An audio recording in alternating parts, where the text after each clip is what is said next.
जर एखाद दिवशी कीर्तन असेल आणि कोरस द्यायला तुम्हा सर्वांना बोलवलं तर तुम्ही सगळे येणार, तेव्हा आपलं कीर्तन तिकडे मस्त होणार. म्हणून तुमच्याकडनं हा कोरस घेतो. तर कोरस व्यवस्थित द्या, समजलं ना? कारण बहुसंख्येने एक घोष जेव्हा भगवंताच्या नामाचा होतो तेव्हा मोठे मोठे जड हृदयवाले सुद्धा करुण होतात, कठोर सुद्धा नरम होतात, अध्ययनी सुद्धा सद्ययनी होण्याची इच्छा करतात. त्यांच्या हृदयामध्ये तो आवाज येतो आणि मुखातून स्तुती निघते, वा वा वा वा. तेव्हा आपण सर्वजण एकजुटीने परमेश्वराचं काम करू, तेव्हा लोकांना सुद्धा वाटेल वा. पण एकजूट नसेल तर ताकद होती. म्हणून कधी पण सत्संगाच्या माध्यमातून बोला, प्रवचनाच्या माध्यमातून, हरिपाठाच्या माध्यमातून किंवा एक तारखेच्या माध्यमातून, गरुड पुराणाच्या माध्यमातून, कशाही माध्यमातून जे विचार मिळतील त्या विचारावर थोडंसं आचरण करण्याचा आणि त्याच्यावर जाणीव करण्याचा प्रयत्न करा. कारण का हे शरीर जोपर्यंत आहे तोपर्यंत संधी आहे. हे शरीर निघून गेल्यानंतर आपली संधी हुकली म्हणजे आपण केलंय ते आपल्याला मिळेल. आणि ज्या लोकात आपण जाऊन राहू तिथे मग पश्चाताप करण्यापेक्षा, आणि मी तर परमेश्वराची भक्ती केली होती, मला परमेश्वर लोक का नाही मिळाला? हा तर देवता लोक आहे. देवता लोकांच्या पेक्षाही परमेश्वर लोकांमध्ये अद्याप शांती आहे. देवतामध्ये कुठे कुठेतरी क्रोध आहे, क्षोभ आहे, लोभ आहे, पक्षपात आहे. पण परमात्म्यामध्ये पक्षपात नाहीये. परमात्मा हा अज्ञानी जीवाला सुद्धा आपल्या जवळ लावून स्तनाला दूध पाजतो. परमात्मा इतका दयाळू आहे की त्या दयाळू लोकांमध्ये गेल्यानंतर तीन मात्र आपल्याला दुःख आणि यातना नाही, शोक नाही, काही नाही, चिंता नाही. देवी देवता फक्त आपल्याला भसतील त्यांनाच देतात. परमात्मा तसा नाही आहे. परमात्मा नाही भजेल त्याला पण देतो. बोला राम कृष्ण हरी. बोला कोणत्या लोकात जायचंय? मग तिथे तुम्ही देवादेवतांच्या लोकात अटकले, मग तुमच्यात पक्षपात केला जाईल. याचं किती टक्के आहे? त्याला तिकडे पाठव. याची किती माणसं आहे? त्याला तिकडे पाठव. असं भेदाभेद पाहिजे का? भांडणं होतात की नाही? खोल्या दिल्या, तिला आमच्यात बाजू होतं, तिला त्या मंदिरला गेलं, त्या मंदिर. अरे बाबा कुठे आलात तुम्ही? कोणत्या पण खोलीत रात्र काढायची आहे, वाटणं करायची काय गरज आहे? मला त्यांच्या ग्रुपमध्ये पाहिजे, त्याच माणसांमध्ये पाहिजे. मेल्यावर तीच माणसं बरोबर येणार का? नुसताच अज्ञान भाव. आपण आलो कशाला? पारायण करायला, बाबांकडनं ज्ञान शिकायला. त्या ज्ञानेश्वर महाराजांनी त्या परमात्म्याला जाणले, त्या परमात्म्याचे आपण होण्यासाठी चाललो, परंतु ते तर भाग दूर राहिला. म्हणून खबरदार, जिथे कार्यकर्ती जी खोली दे, ज्या माणसाला वाटाघाटी नाही, जे मिळेल त्याच्यामध्ये समाधान, ते तप आहे. एखाद वेलीच्या खोलीत गाद्या नसतील, पाणी नसेल आणि त्या खोलीत राहायला दिलं आणि बाजूवाल्याला गाद्या आहे, पाणी आहे, सगळी सोय आहे. पण परमात्मा ज्याच्या खोलीमध्ये गाद्या नाही, पाणी नाही आणि त्याने ती भेट सोय सहन करून आपल्या परमात्म्याची सेवा केली, देव त्याच्या बरोबर केली. कोणाच्या बरोबर? काय म्हणतो माझ्या बरोबर? म्हणत्या म्हणतात, अरे बाबा कशाला टाकलं? तुझ्याजवळ देव नाही येणार, तू चाललीस कशाला? मग एका गजाभाऊच्या हातात आहे. कोणी देणं ठरवले तिकडनं ते मिळेल, ते आपल्याला वाटतं. समाधान करा, समाधान मिळेल त्याच्यातच खरं सुख आहे. समाधान शिवाय सुख नाही. म्हणून ती दिव्य गुण आपल्याला आता यात्रेत जातो तर त्याचा उपयोग व्हावा. म्हणून हे 26 दिव्य लक्षण आहे. त्यातले आपण 26 लक्षणांमधून काही आपण जाणल्या होत्या. येथे यथार्थ प्रिय भाषण म्हणजे गोड, यथार्थ जसं आहे तसं गोड भाषण करा. मुखातून बोलताना पण कठोर बोलू नका, कडू बोलू नका, दाहक बोलू नका, मारत बोलू नका, टोचेल असं बोलू नका. इथपर्यंत आपण गेलेला आलो. बोला, आम्ही कोणाला कठोर बोलणार नाही, तर बायकांच्या जीवा फार चालतात. तिला काय कळते बघ, अरे बाबा तू गप्प बस, तिला काय कळते का नाही कळते, ती जाईल नरकात, तुला जायचंय का नरकात? तुला कळलं असं समजलं ना तर तू गेली नरकात. आपल्याला काहीच समजत नाही, आम्ही काहीच ज्ञानी नाही, आम्ही एक सेवक आहोत असा भाव जागृत करा. माझ्यात काय नाही मिळत, मी तर इथे मिळवायला प्रभूचा दास, प्रभूचा सेवक आहे. तुम्ही माझा विजयानंद महाराज जय करता, इथे मला इथे दुःख होते, पण करू काय? लगेच मी विजयानंदाच्या जागेवर शिवानंद लावतो, जाऊन देतात अटक जा तिकडे प्रांत. मोठेपणा हा माणसाला खातो आणि या जागेत अडकवून ठेवतो. महापुरुषांनी, आपल्या संतांनी किती लहानपण घेतले, कळून सुद्धा दिलं नाही की आपल्यात किती महानपण. त्या डोंगरावरचे बाबा किती महान आहेत ते कोणाला कळत नाही, पण साधे माणसात राहतात तर तिकडचे सेवक सुद्धा फसले, त्यांचा काय लाभ घेत जातो, त्यांना कळलंच नाही की विभूती काय. साधे राहतात म्हणून साधं झालं का? तसे गजू बाबा महाराज साधे होते म्हणून ते साधे होते का? हरिनारायण बाबा महाराज साधे होते म्हणून साधे होते का? साधे नसतात. पारखायची दृष्टी पाहिजे, ओळखण्याची दृष्टी पाहिजे, नाहीतर नंतर पश्चाताप होईल. काळ निघून जाईल, वेळ निघून गेल्यानंतर मिळवायला पाठवलं होतं की ते पिशव्या रिकाम्या राहतील.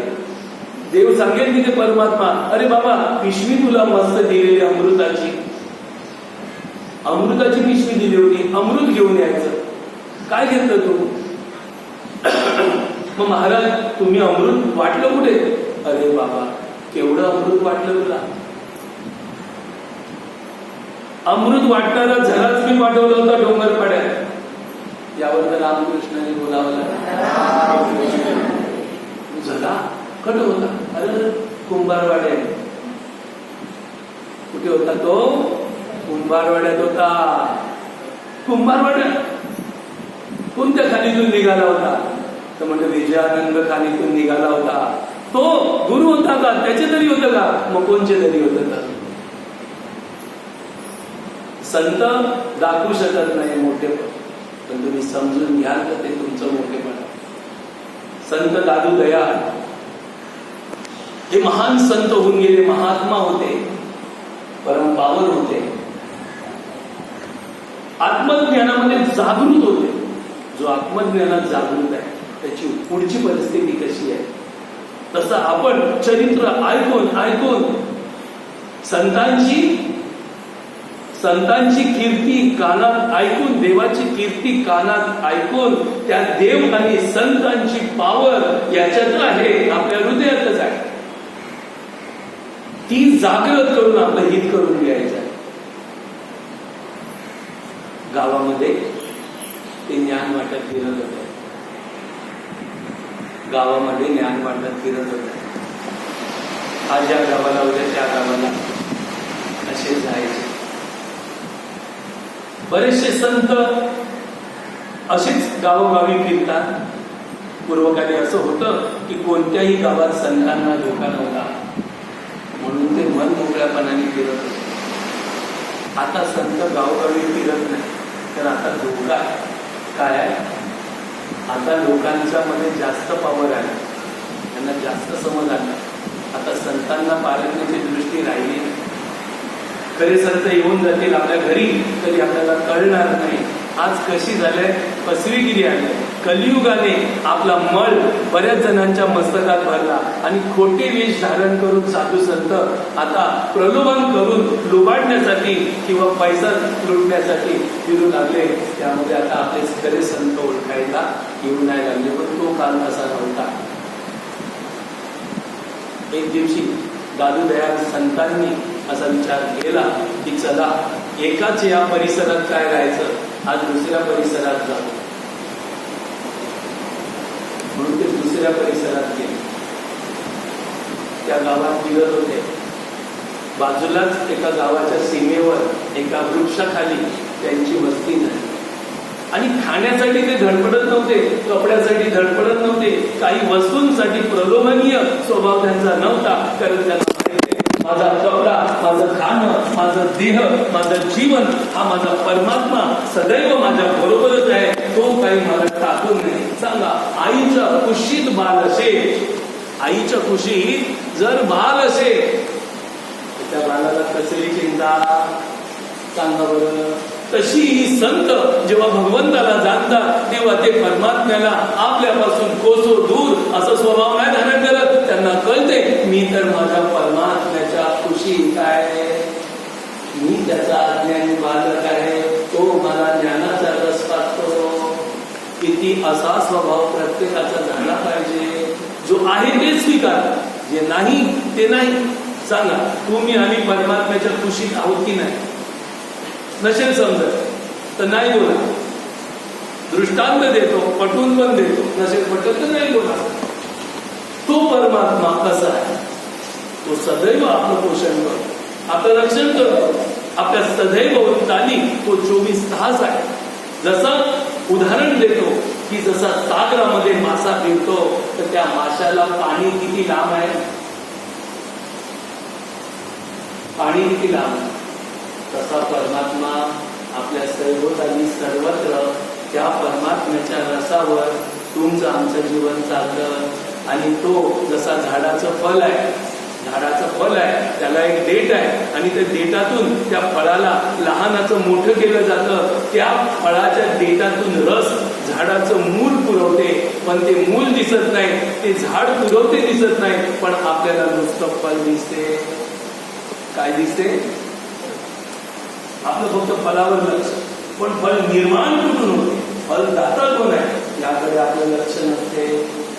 सांगा, त्या देठातून फलाला रस मिळतो आणि फळ टवटवीत होते आणि तेच फल नंतर जेव्हा पिकते तेव्हा लोकांना तृप्त करते आणि हजारो परत वृक्ष निर्माण करण्याची पावर मिळते.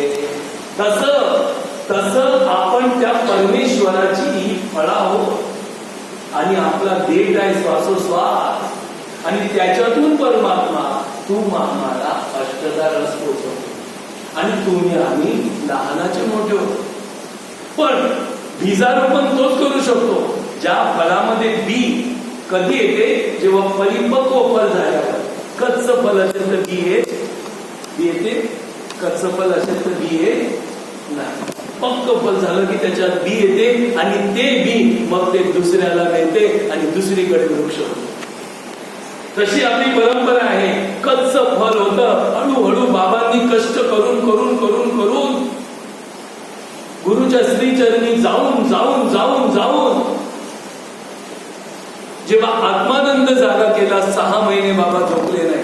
कचूर बाबा महाराज, त्यांचा नाद आणि त्यांचं रूप सदैव चाललं. भूक तहान त्यांना लागत नव्हती, 6 महिने नाही झोपले. तेव्हा त्यांच्या गुरुने सांगितलं, कचरू तुझं काम झालं, जा आता हे ज्ञान तू वाटू शकतो. तेव्हा कचरू बाबा ते बीज द्यायच्या सगळीकडे.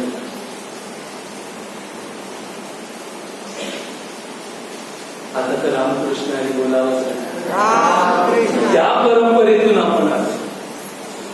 आदिनाथ गुरु सकळ सिद्धांचा मच्छिंद्र त्याचा मुख्य शिष्य.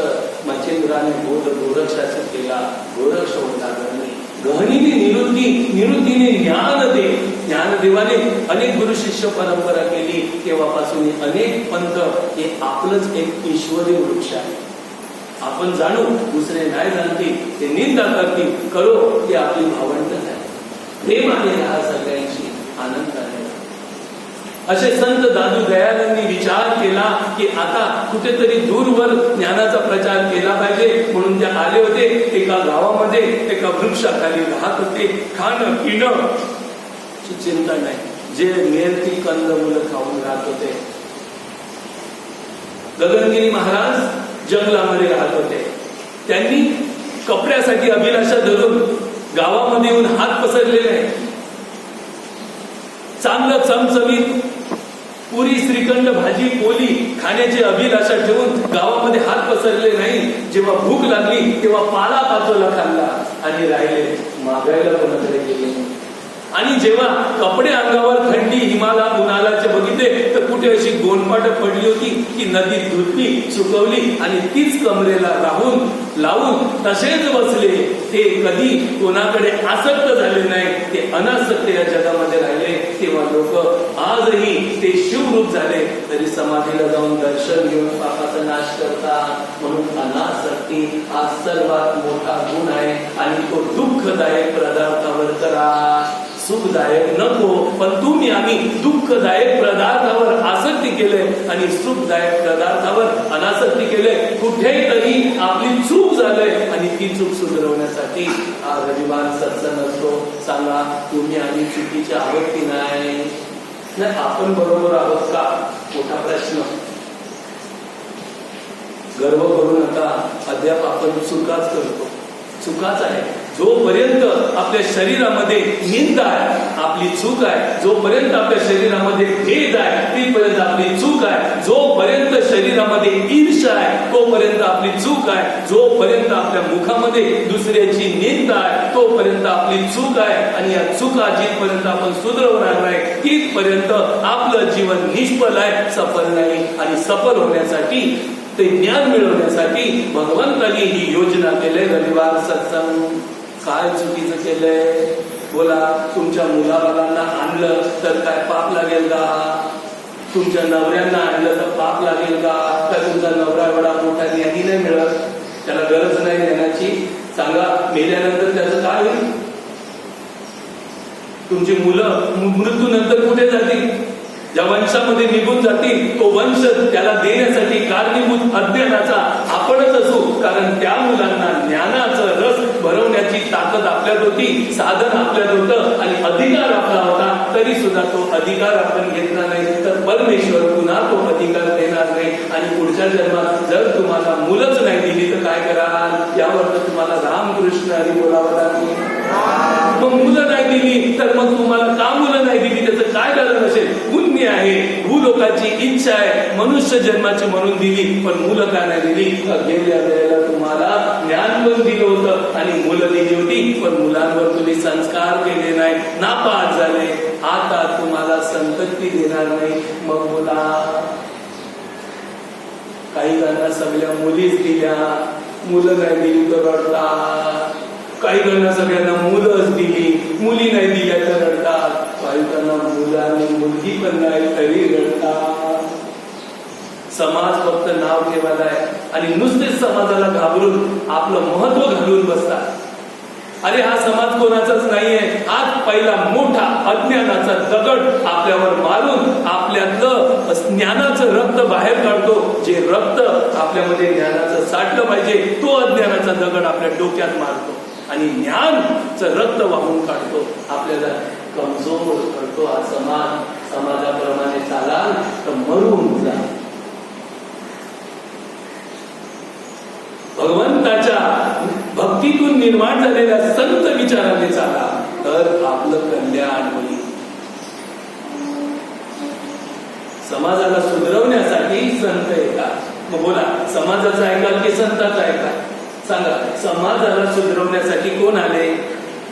देव पण आले आणि संत पण आले. आता समाजाचं ऐकायचं का देवाचं ऐकायचं का संतांचं ऐकायचं? तुम्ही आम्ही संतांचं ऐकतो, देवाची देववाणी ऐकतो का समाजाचं ऐकतो? लोक काय सांगतील? लोक काय सांगतील? लोक तर त्या वेळेपासून सांगत आले तेव्हा तू जागृत नाही झाली का? तू रक्तातच राहिली ना, लोकांचं ऐकूनच ना. आताही लोकांचं ऐका तर पुढे रक्त आपला सुटणार नाही. तो भयानक दुःखाचा उलटा 9 महिने 9 दिवसाचा मोठा सफर, भयानक दुःख आपल्या पदरी पडे. नको रे बाबा, अंगाला दुःखाचे काटे येऊ दे. तो दूरदृष्टी करा. जर मी या लोकात चुकलो तर मला गर्भधारणा आहे आणि ती गर्भधारणा साधी आहे का? तुकाराम महाराज म्हणतात, जन्माचे ते मुलं पाहिले शोधून दुःखाशी कारण जन्म घ्यावा. ते मूल आईच्या उदरात संकेत केले ते म्हणजे कुठे? आता असतं तर सांगितलं असतं हे नाही सांगितलं. ते म्हणजे आईच्या उदरातून आपण 9 महिने 9 दिवस भयानक दारुण्य दुःख भोगलेलं आहे. कसं ते नरकात सगळं नाका तोंडात घाण होती आता घाण बघून चितू करतो. अरे 9 महिने 9 दिवस चांगला चाटत होतास रे, त्याचा जरा विचार कर, जरा वैराग्य कर. शिवी देताना वैराग्य कर, द्वेष करताना वैराग्य कर, निंदा करताना वैराग्य कर, ईर्षा करताना वैराग्य कर, भेद करताना वैराग्य कर, अहंकार करताना, करतेपणाचा अहंकार त्याच्यावर वैराग्य कर.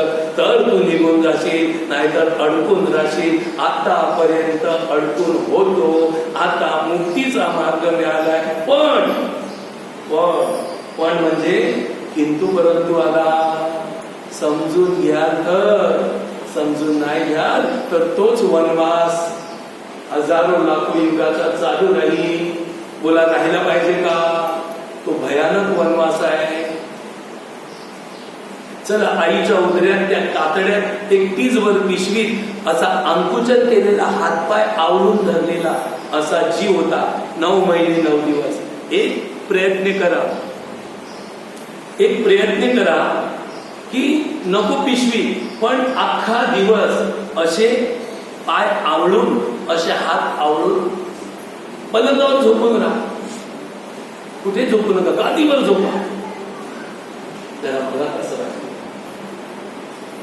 आज प्रयोग करा घरी, तेव्हा विवेक येईल, तेव्हा वैराग्य येईल. नाहीतर चाटत बसाल या घाणीला, निंदा करत बसाल, द्वेष करत बसाल. खबरदार, कोणाची निंदा, कोणाचा द्वेष, कोणाची ईर्षा, कोणाचा मतभेद कराल तर ही नरक देणारी साधना आहे आणि आपल्याला दुःखात टाकणारी साधना आहे. ही नको.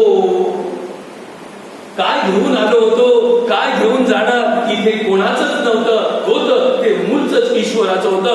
फक्त आपण कर्माने परीक्षा देऊन पास व्हायला आलो होतो. सांगा, कॉलेजमध्ये जेव्हा पेपर घ्यायला गेले, ते पेपर पण सरांचेच होते, साहेबाचे होते, शाळेचे होते. फक्त तुम्ही पेन घेऊन गेले होते, पेन त्यांनी नव्हता दिला. बाकी प्रश्न आणि पत्रिका त्यांच्याच होता, बँच पण त्यांच्याच होतं, सगळ्या साधनं त्यांच्याच होती. फक्त तुम्ही त्या पेनाने पेपर लिहिला, ते लिखाण तुमचं होतं, बाकी तुमचं काय नव्हतं. तसं या जगामध्ये सर्वच रेडीमेड होतं. देह, मन, बुद्धी, चित्त, अहंकार. पण आपला फक्त काय होता, कर्माची टेन्शन. तुला पास व्हायचं आहे का? तर जन्माचा अर्थ काय ओळखा आणि तसे प्रश्न लिहा, तर सुटून जा. जन्माचा अर्थ किती जणांना कळलाय? जरा हो जाए, नहीं तो रामकृष्ण हरी बोलो. उंगली ऊपर करने से बेहतर है रामकृष्ण हरी किया तो कुछ नहीं.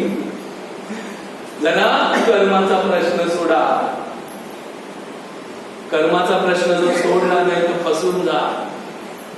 बोला, फसण्यासाठी आपण मुलांना, नापास होण्यासाठी मुलांना, अप्रगत होण्यासाठी मुलांना फी भरून शाळेत पाठवता की प्रगत होण्यासाठी, पास होण्यासाठी शाळेत मुलांना पाठवता? बोला बोला, नाहीतर रामकृष्ण हरी बोला. किती कंजूस आहे तुम्ही, एवढा गळा पाडून बोलता की तुम्हाला नुसतं रामकृष्ण हरी बोलायला पण बोला जोराने, नाही तर पुढे नाही जाणार. एवढा जीव आहे ना तुमच्यात, तो बाहेर काढा, तो दाबून पुढे जायला. तर प्रत्येकाने विवेक केला पाहिजे, विचार केला पाहिजे. या कर्माच्या कालचक्रात फसायचं नाही. दादू दयालांना परमात्म्याचं हृदय प्राप्त झालं होतं, तेव्हा परमात्म्याची दया दादू दयाच्या हृदयात आली. चला पुढे आपल्या भावांना आपण चांगलं ज्ञान देऊ. म्हणून ते आले होते, एका वृक्षाखाली राहिले होते. अजिबात खाण्यापिण्याची चिंता नाही. भूक लागली तर तिकडचा पालापाचोला पण खाल्ला होता आणि काही लाज ढाकण्यासाठी कोणताही कपडा मिळाला तरी ते नेसत होते. एक व्यक्ती दादू दयाजवळ आला, विचारू लागला, बाबाजी असं, बाबाजी तसं. तेव्हा बाबाजीने त्याला त्याच्या दुःखाचं पूर्ण कारण आणि सुखाचं निवारण करण्याचं साधन, सुख प्राप्त करण्याचं साधन सांगितलं. असे विचार त्यांनी कधी ऐकले नव्हते. तो गावात गेला आणि लोकांना सांगितलं, एक महात्मा आले, फार सुंदर महात्मा आहे, काय बोलतात, बरोबर मनातलं सांगतात, कशामुळे दुःख झाले आणि कसं निवारण. एक गेला 5 जणांना घेऊन आला, दुसरे 5 गेले 25 जणांना घेऊन आला. असं करताना 25 गेले, 125 लोकांना घेऊन आले. आता सांगा 125 लोकांना घेऊन आले तर नंतर 625 लोक झाली.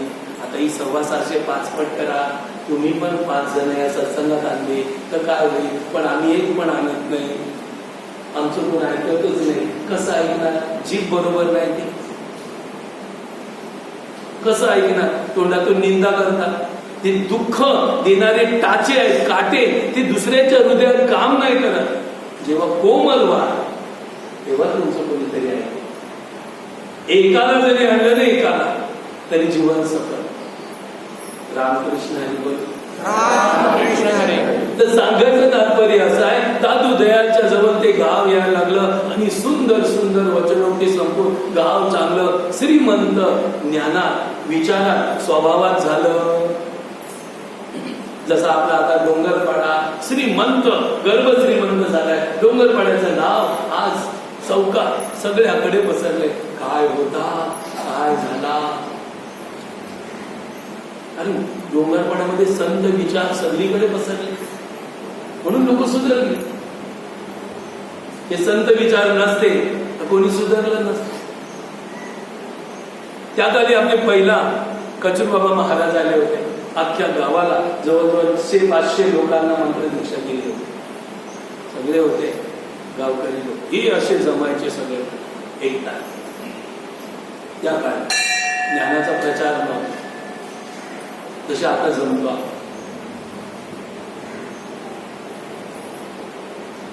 कालांतराने त्यांची कीर्ती पसरली. एक मोठा श्रीमंत सावकार घोड्यावर बसून दादू दयालांचं कीर्ती ऐकून दर्शनाला आला होता. पण दादू दयाल असे वागायचे की ते स्वतःला सेवक समजायचे आणि आश्रमात काही काम अडलं तर ते स्वतः करायचे. जसे बाबा अडलेली कामं आश्रमाची स्वतः बाबा करतात, तेव्हा आपल्याला आश्चर्य होते, बाबा तुम्ही पण करता. पण साधकांना काय समजतं, तर ते स्वतः काम करायचे. एक दिवशी दादू दयालजी आश्रम झाडत होते. आश्रमाचा अंगण, त्या बाजूचं पुढचं अंगण झाडत आणि तो सावकार घोड्यावर बसून आला. जरा रस्त्यावर होते दादू दयाल. ते असे विचार करत होते, किती काटे पडले येणाऱ्या जाणाऱ्या माणसाच्या अंगाला लागले.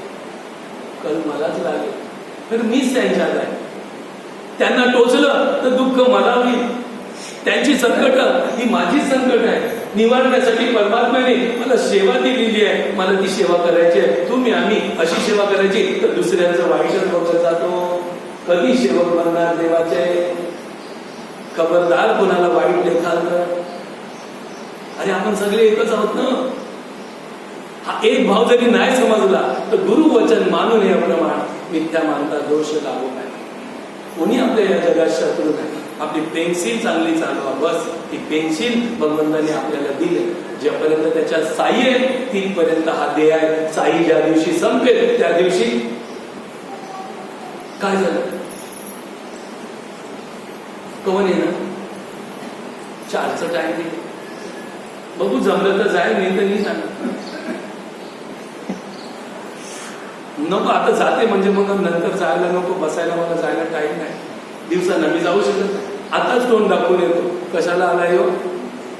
समाजामध्ये नुसतं तोंड दाखवायला आलाय. त्याचं सुख का दुःख बघायला आला नाही. बसायला चाललो जरा. नाही गेलो तर कशाला गेला तो? शांतीपाठ करायला नाही गेला. कशाला गेलाय? आता आतून त्याच्या आत्म्याला शांती आपण त्यांनीच कसं घेतलं.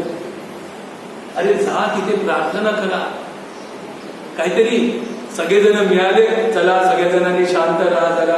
आपण या आत्म्याला शांती मिळावी. घरात आहे परमेश्वराला प्रार्थना करू, एक वेदमंत्र बोलू. असं नाही करा. तिकडे गेल्यावर त्याच सांभाळ चौकशी काय करा. अरे काय गडबड करता? समाजामध्ये पेन्सिल चालू आहे आपली. काय पेन्सिलची साई जेवढी संपेल ना अज्ञानात तेवढं दुःख पुढे, जेवढी साई समजेल ना सज्ञानात तेवढं सुख पुढे. पुढे काय पाहिजे? सुख. तर साई सज्ञानात गेली पाहिजे. चालू ना आपलं पेपर. तुम्हाला काय वाटलं? झोपलो तरी आपली शाही चालू आहे. तेवढा तो घोडेवाला आला. तो झाडलोट करत होते दादू दयाल. म्हणे महाराज दादू दयाल कुठे राहतात, त्यांचा आश्रम कुठे आहे, जरा सांगशील का? तर ते काय बोलतच नाही. ए तुला बोलतो तरी ऐकत काय, तू भिकारी आहेस काय, समजत नाही का तुला काय विचारतो ते? तरी दादू दयाल काय बोलत नाही. आपला झाडू आला, उतरला घोड्यावर. किती कठोर माणूस आहे रे हा, आवाजच देत नाही.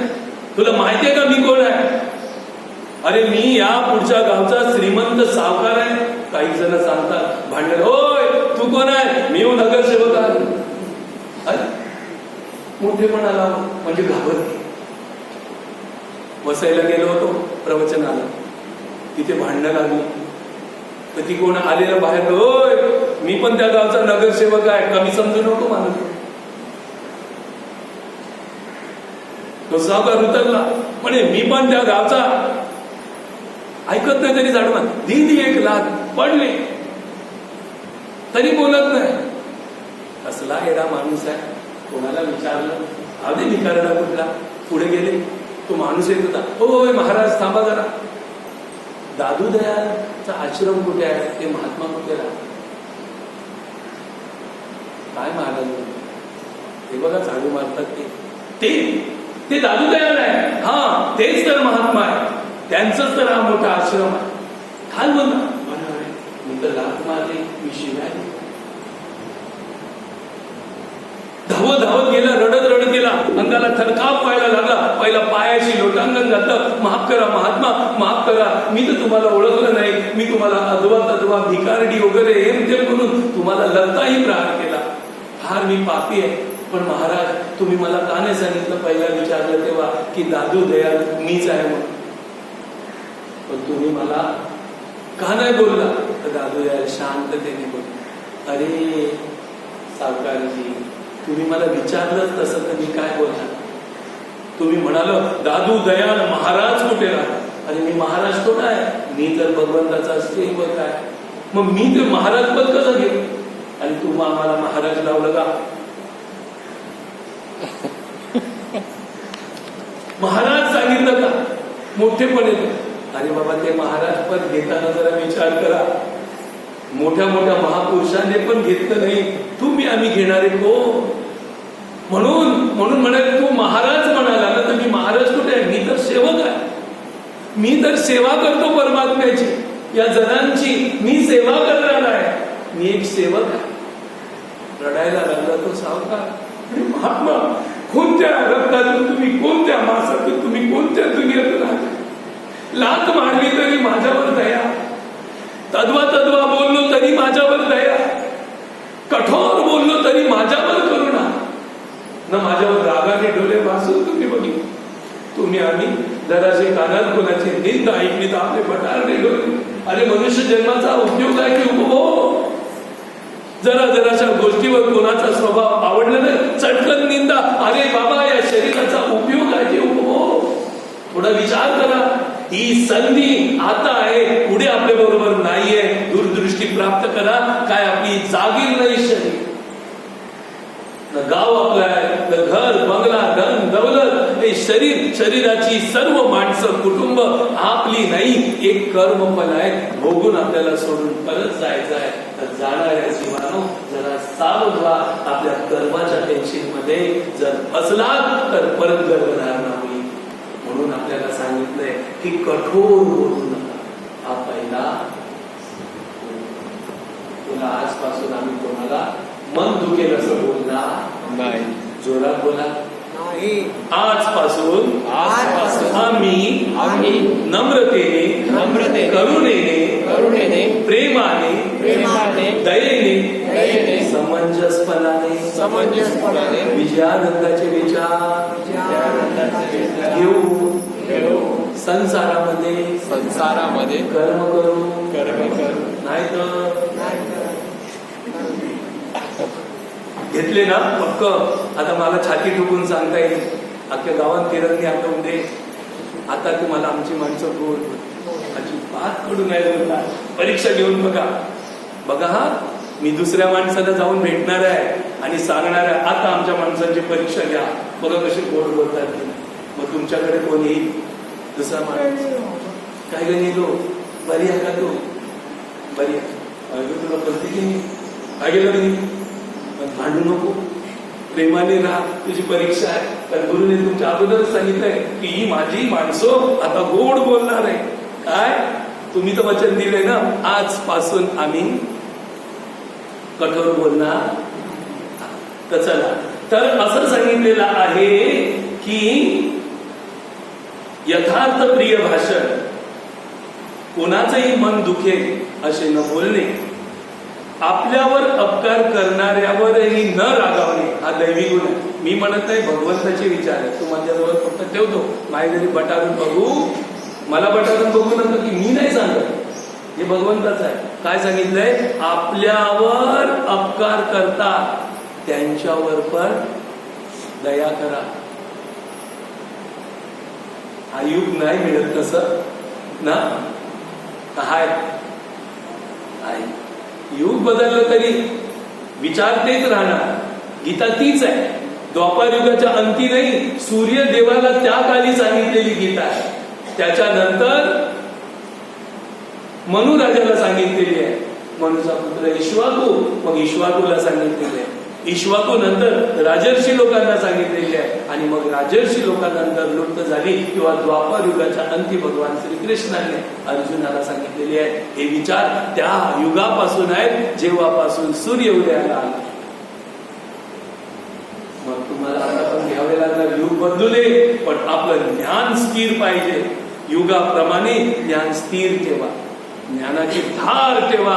कोणतंही अज्ञान, अंधकार, दुराचार, पापाचार, हिंसाचार आला तरी याच्या समोर कापून निघाला पाहिजे. कर्माच्या ठिकाणी अहेतुकपणाच्या अभिमानाचा त्याग. कर्म करता अहेतुक म्हणजे हे मी केलंय हा हेतू, किंवा तू करणारा हा हेतू काढून टाका. कर्म करत राहा, कर्मात हेतू ठेवू नका की मी आणि माझा. हा दिव्य गुण. अंतकरणात चंचलता नसणे. आता अंतकरणात चंचलता नसणे, आता चंचलता हा वाक्य फार महत्वपूर्ण आहे. चंचलता, बरं चंचल कोण आहे?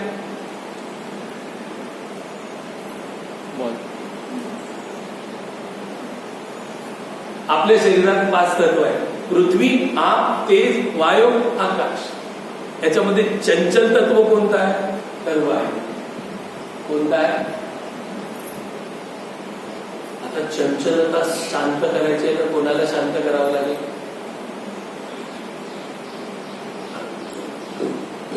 कारण वायू जेव्हा शरीरात संचारतो तर कल्पना तयार होते, बुद्धी तयार होते, मन तयार होते, स्वभाव तयार होतो, मी आणि माझेपणा तयार होतो. ज्या काय घटना आहेत त्या वायू याच्यामध्ये शिरल्यावर तयार होतो, आणि वायू निघाल्यावर त्याच्या सगळ्या कल्पना शांत होतात. तो मुर्दा होतो, तो टाकाऊ होतो. लगेच लोक त्याला जाळतात, नाहीतर गाडतात, नाहीतर दुर्गंधीयुक्त होतो. बोला, किंमत कोणाला होती? ही जांभई पण वायूचंच काम आहे.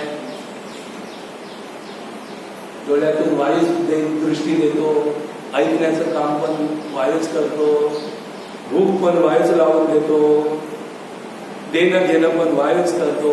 वायू निघून गेल्यावर हा मुर्दा पडतो.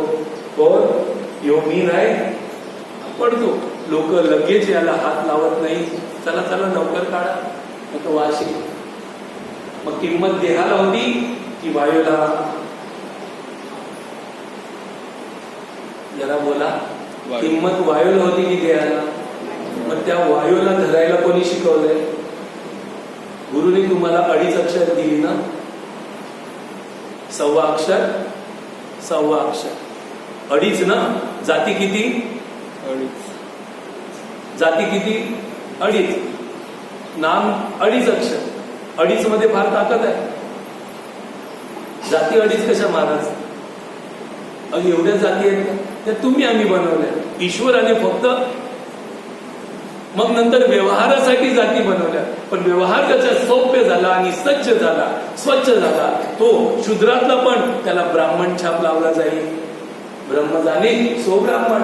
तुम्ही आम्ही जर ब्रह्म पाहिलं तर ब्राह्मणाच्याही वरती गेले.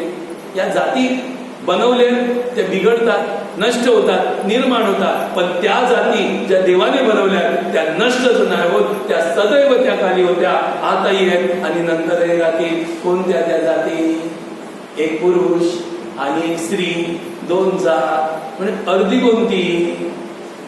तर नपुसंक, ना तो पुरुष ना स्त्री, तो अर्धाच आहे. पुरुष म्हणावा तर नाही, स्त्री म्हणावा तरी नाही. स्त्री म्हणावा तर त्याला स्थल आहे, केस पण लांब आहे, पण दाढी मिशी आहे. स्त्रियांना दाढी मिशी नसते. आता त्याला दाढी मिशी आहे, त्याला पुरुष म्हणावा तर तिला स्तन आहे, स्वभाव पुरुषासारखा नाही, अर्धा बाईसारखा आहे. म्हणून ती अर्धी जात आहे, ही जात आहे. बस बाकी जाती मानांतर बसा. देवाकडे अडीच जाती आहे.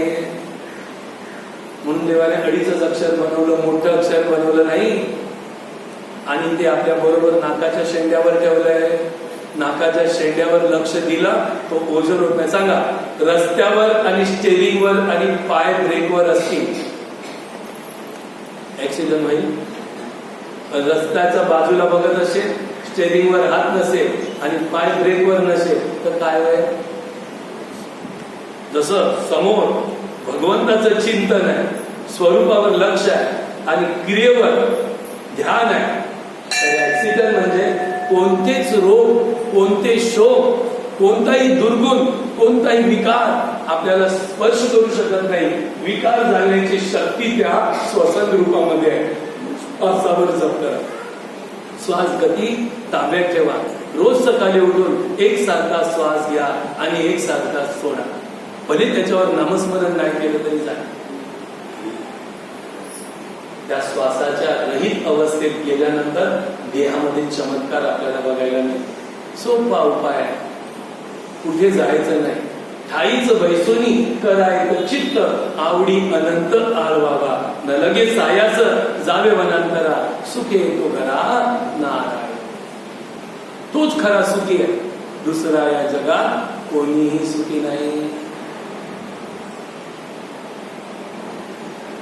काय महात्मा? कारण तोच व्यक्ती देहाच्या परे, संसाराच्या परे, संसाराच्या अलिप्त राहतो, देहाच्या अलिप्त राहतो. तोच व्यक्ती स्वरूप साक्षात्कार करू शकतो. कारण तो देव कुठे लांब नाही, पहिल्या आपल्या संपूर्ण शरीराच्या रोमारोमामध्ये त्याची हरकती आहे. तो मनुष्य जाणे, तो सुटे, नाही जाणे तो बसे. शास्त्रकार म्हणाले, संत म्हणाले, तुझा देव तुझं पाशी, परी तू जागा चुकलाशी.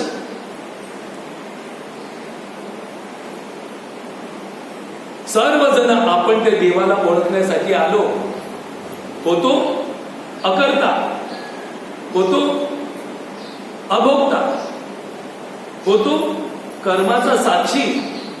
पण पंचतत्वातून बनलेल्या या शरीरामध्ये आपण मीपणा आणला आणि शरीराच्या घडामोडीतून जे निर्माण झालं त्याला माझेपणा आणला. आणि मग त्या मी आणि माझेपणा या दोन भावांना घेऊन आपण या संसारात प्रतिकूल अनुकूल या परिस्थितीशी भांडायला लागलो. प्रतिकूल झाली तर त्याला हटवायला लागलो, त्यासाठी प्रयत्न करायला लागलो, पण ती काय हटली नाही. आणि अनुकूलाला जवळ ठेवण्यासाठी प्रयत्नशील झालो, पण अनुकूल पण कायमची ठेवू शकलो नाही. या दोन्ही परिस्थित्या येत जात राहिल्या. स्थायी करण्याचा मोठा प्रयत्न केला, पण करूच शकलो नाही.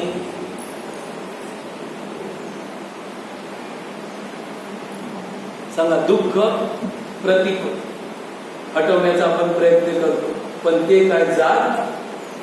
आणि सुख अनुकूल आहे, जे आपल्याला पाहिजे, पण ते काय येत राहा ठेवण्याचा पण प्रयत्न तुम्ही आम्ही करतो. हे सगळं आपण पाहतोय, अनुभवतोय, पण जाणत नाही. त्याच्याच मागे लागलो, ते कधी मिळतच नाही. ज्यासाठी या संसारात आपण सुख शोधतोय तो सुख तिथे मिळणारच नाही. जर त्यामध्ये सुख असतं तर साधू संतांनी असं नसतं सांगितलं की संसार संगी सुख झाले ऐसे देखील नाही. पण आपल्याला माहिती आहे का संसार दुःखाचा आहे, तरी त्याच्यात सुखाचे खड्डे खोदायला लागतो. आता जरा लागेल, आता जरा लागेल, आता जरा लागेल. थोडा भास होतो, ओली जमीन आली का आपल्याला वाटतं आता पाणी, आणि आला तरी मध्येच बंद होतो, टिकत नाही. सांगा किती इच्छा वासना आपण जन्मापासून निर्माण केल्या. पुऱ्या झाल्या, थोड्या झाल्या, त्याच्यातून परत दुःख तयार झालं. आता परत इच्छा वासना आपल्या आहेत, भविष्यात असं करायचं तसं करायचं तर सुखी होईल. त्या होणारे नाहीये, पण तरी सुद्धा आपण त्याच्यात रगडतो. एक मनुष्य संत श्रीकडे गेला आणि म्हणाला, महाराज मला फार दुःख आहे, फार दुःख आहे. शरीरामध्ये एवढं दुःख आहे की ते निवारणच होत नाही, आणि माझी बायको तर माझ्या उलटच आहे, आणि मुलं बालक काय माझी ऐकत नाही, आणि कुठे जमिनीचा सौदा होता होता राहतो.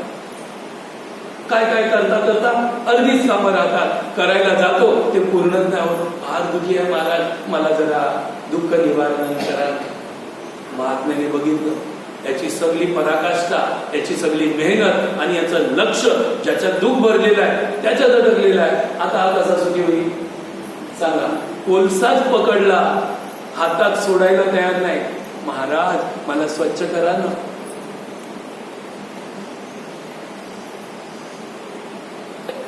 हो जाएगा, तू सोडशील तेव्हा ना स्वच्छ होईल, तेव्हा महाराज स्वच्छ करेल. महाराज तू धरून राहशील तर कसा स्वच्छ करेल? मग सुखाचे विचार तुम्ही घ्याल, अंमलबजावणी कराल तर सुखी व्हा. सुखाचे विचारानुसार कानात आणि डोक्यात ठेवा, कर्मात आणणार नाही तर कसं का होणार? सुखी होण्याची मोठी अभिलाषा आहे, पण ती अभिलाषा सांगा, पैसा श्रीमंत होण्याची मोठी अभिलाषा, काम नाही केल्याशिवाय पैसा येईल, आपोआप येईल का? पैशाचं झाड आहे का? काही जण बोलतात बघा, पैशाचं काय झाड ठेवले का? हा, आई जास्तच या वाक्याचा उपयोग करते. आणि मग दुसरे श्रीमंत लोक, आई पोरग्याकडे पैसे मागायला, आई मला 5 रुपये, पैशाचं झाड ठेवले का? नाही म्हणलं. आता तुम्हाला काय गरज नाही अशी, तुमच्या आता बाया माणसांची अशी परिस्थिती नाही, कारण नवरा तुमच्यावर एवढं प्रेम करतो की तुमच्याकडे थप्पीच आणून देतो. पहिला म्हणजे काय, धन कमी होतं, नवरेच कमावत नव्हते, पक्के दारुडे आणि पक्के जुगारी या डोंगरपाड्यात होते. कमाई तर बायकाच करायचे बिचारे, वन कष्ट करायचे, नवऱ्यांना फक्त दारू आणि जुगार बस. किती नवऱ्यांनी चांगल्या चांगल्या रेल्वेच्या नोकऱ्या दारू मुले सोडून दिली. आणि आज जेव्हा त्यांच्या काही पुरुष विचारवंत होते, त्यांनी नोकऱ्या टिकून ठेवल्या, आज बायका मस्त खुर्चीत बसून 1 तारखेला जातात, तिथनं मालामाल होऊन येतात. कोणचा नवरा होता त्यांनी नोकरी सोडली, तिला आता पेन्शन मिळत नाही, यांनी होता तर ती शिव्या देते, तो तट नरकन जाते. कुटुंब ज्याला निंदा करते, द्वेष करते, अशी कर्म ज्यांनी केलीच नाही चांगली, तर तो तिकडे पटते का? तो यमदूत असे मारतात. होय, कशाला मारतो? झालं ना मारून? झालं नाही मारून, तुझी बायको तुला जाम कोसते म्हणून मी मारतो, तुझा मुलगा तुला शिव्या देतो म्हणून मी मारतो, तुझी बहीण पक्की तुझ्यावर वैतागलाय म्हणून मी मारतोय. आणि आमचं काय बरं नाही केलं, हे केलं तर आणि खबरदार, वाईट कर्म करून मरून जाल तर तिकडे खालची माणसं, आपले वंश आपली निंदा करील, तर चापकाचं फटकं पडतो. तुम्हाला वाटतं खोटं बोलतो? अरे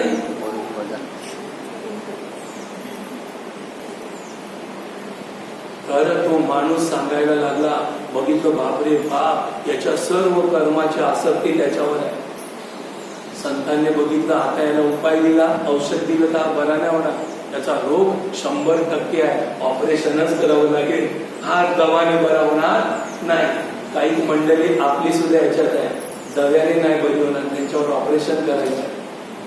काही दव्याने बरी होणार आहे, तुमच्यात पण काही ऑपरेशन लागेल, यांच्यात पण आहे.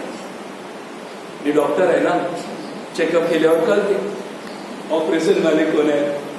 लवकर ऑपरेशन करून घ्या. तर सांगायचं तात्पर्य असं होतं ऑपरेशन. मग ऑपरेशन सुरू केलं संतांनी. म्हणे बघ एक काम कर, तुला मी तुझं सर्व दुःख निवारण करीन, तुला परमसुखी बनवीन, पण एक काम कर, जो गावामध्ये फिर, जो मनुष्य सुखी असेल ना त्याचं जोडा म्हणजे चप्पल जोडा घेऊन ये, बस का मी तुला सुखी केलं. आता ह्या गावात आला, पहिला याला कोण दिसला? गर्भ श्रीमंत शेठ, नगर शेठ. पक्का श्रीमंत जो गावात आहे तो पक्का सुखी असेल, कारण त्याला पाहिजे त्या वस्तू विकत घ्यायच्या, तो तर सुखीच असेल ना. त्याच्याकडे गेला, म्हणे महाराज, सावकाराला सांगितलं, शेट्याला सांगितलं, तुझी चप्पल दे, मग मी तुला 10-12 चप्पल दुसऱ्या देईन, पण अर्ध्या तासासाठी दे, अर्ध्या तास. तो पण होता आलाय, जा, माझ्याकडे भरपूर 10-12 जोड पडले, त्यातली एक ना श्रीमंताच्या घरी जोडच जोड असतात. रविवारी घालायची, बुधवारी ती घालायची, सोमवारी ती घालायची, मंगळवारी ती घालायची, गावात फिरायचं तेही घालायचं, अंगणात फिरायचं तेही घालायचं, घरात फिरायचे तेही घालायचं. बापा बापा, एक जोडा जातो, देऊन टाक. पण विचारलं काय करणार आहे, कशाला घेऊन जातोस तू?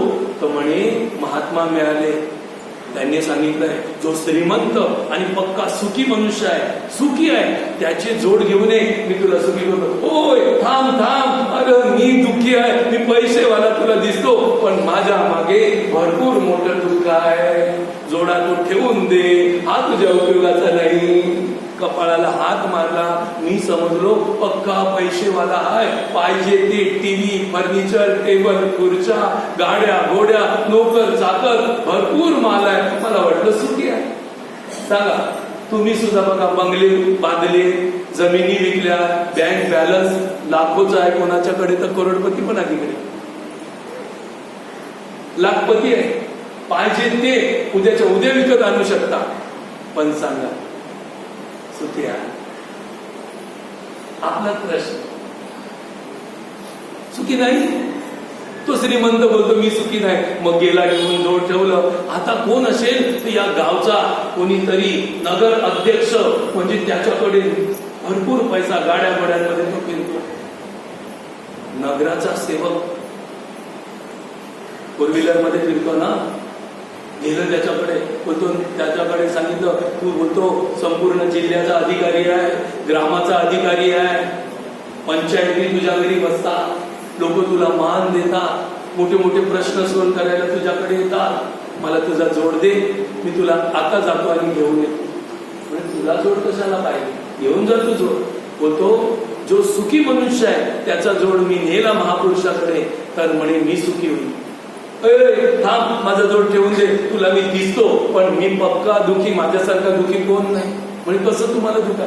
अरे माझ्याकडे श्रीमंती तुला दिसते, मान सन्मान दिसतो, पण मला रात्रीची झोप येत नाही, मला हे काम म्हटलंय, ते काम म्हटलंय, अमक्या जिल्ह्याला जायचंय, तमक्या तालुक्याला जायचंय, माझ्या मागे तर कटाट आहे, ते नाही काम झालं तर लोक काय सांगतील, हे काम नाही झालं तर लोक काय सांगतील, तुला दिसतो मी असा, पण माझ्या मागे पक्की आणखीन पण दुसरं 2 नंबरचं पण आहे, पण बोलू शकत नाही, अशी गडबड आहे. गुंड्यांची पण भीती आहे नगर अध्यक्षांना, परत त्यांच्या परस्पर स्पर्धी आहेत, त्यांची पण भीती आहे. जेव्हा आमच्या जागेवर बसल्याचं काटा काढतो ना, आम्ही जाऊन बसू, चालले ना स्पर्धा. तो मी सुखी नाही, दे माझे जोड ठेव, ठेवले जोड ठेवल्यानंतर मग बघितलं 10-12 माणसांकडे तो अद्याप फिरला, कोणी सुखी नाही. परत आला, रस्त्यातून येत असताना एक झाडाखाली एक मनुष्य मस्त डोक्यावरून घेऊन झोपलायला दिसला. तो मनुष्य नव्हता, एक साधू होते, संन्यासी होते, महात्मा होते. त्यांनी जोरात विचारलं, ए गृहस्था, अरे तू सुखी आहे का? तू सुखी असतील तर तुझं जोड मला दे. आतून आवाज आला, मी सुखी नाही, परम सुखी आहे. आता ह्याला बरं वाटलं, परम सुखी म्हणजे याचं मला काम उपयोगाला येईल. म्हणे मला तुझी चप्पल दे.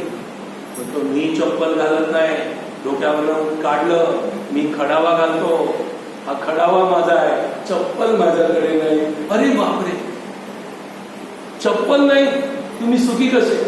तर बोलतो मी असा सुखी आहे की मी या संसाराला त्यागलेलं आहे. हा संसार काय खरा नाही हे मान्य आहे. आणि या संसारामध्ये मी अनासक्तीने जे काही मला मिळाले किंवा नाही मिळाले मी त्याची इच्छा वासना करत नाही.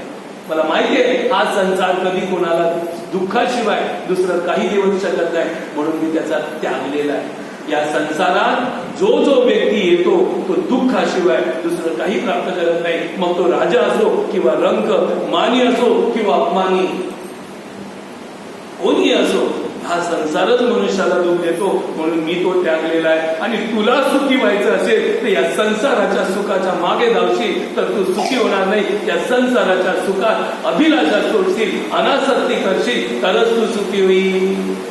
आता त्यांनी संन्यासाचे पाय धरले, पाया पडला, म्हणाला सुखी होण्याचा रस्ता तर मला हा संसाराच्या इच्छा वासना सोडाव्या लागतील. आणि त्याच इच्छा वासना मी संतांकडे घेऊन सुखी होण्याचा प्रयत्न करतो तर सुखी होणार नाही.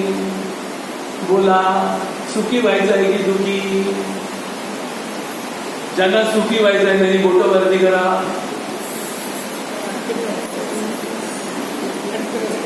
माझेच बाप आहेत तुम्ही.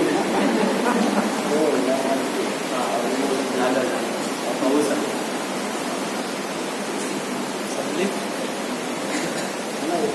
आता आपल्या सत्संगीपर्यंतच